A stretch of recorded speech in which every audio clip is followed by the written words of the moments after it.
Now, in this video, we are going to create the table on the home component. Both the create and the update versions components are done. Now we can create, we have a table where we can create the user information. And now we have a table where we can update the user information. But one thing that is remaining is the table that displays all the users' data that are fetched from the backend. But now we want to create a static table that displays just a static data.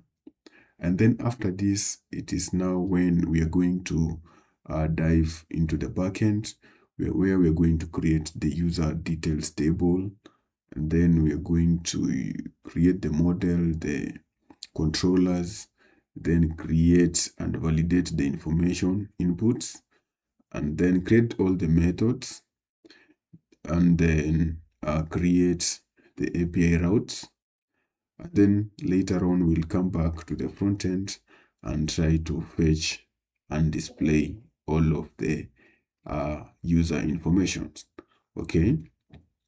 Now, without wasting time, this table will have the user data, of course, and it will have two options: the update navigation button, which currently we don't have.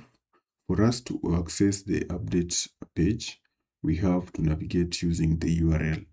Okay, and then we're going to have the delete option. Okay, so let us see now. Currently we are at home.view page, where we have to create the table. And because this course is not all about the UI, I have already created a simple table on my repository.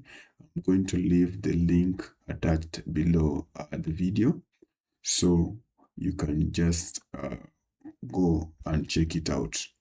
So we're going to the repository and we're going to grab the code that I've already created for the table to make our work a bit easier, so that we may go, we may rush and go and focus to the backend. Okay.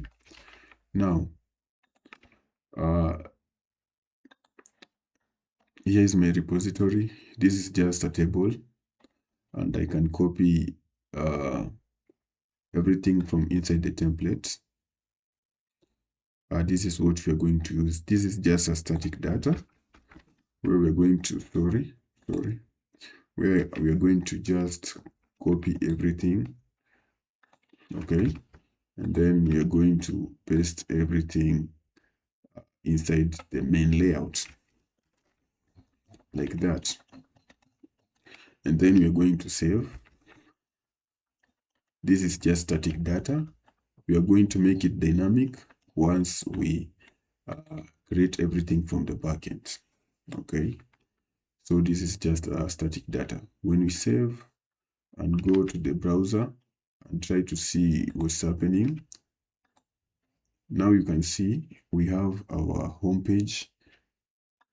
As you can see from the URL, we have our home page with a list of users, user 1, 2, 3, and 4. This is just static. And then when we want to click add contact, we should be directed to a create page like that. Whenever we create a user, then we click on add user, we need to be redirected back to the contacts page, where the user will be displayed on the bottom here.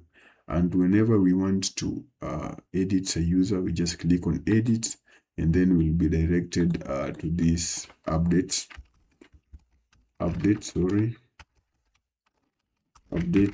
page, where the user information will be readily available. And then you can just edit whatever data you want. Then you click update user. Then that's when you'll be directed back to the home page, and the user information will be already there edited. So that is all for this lesson. Now, From the next video, we are going to focus now on the backend. Okay, so stay tuned.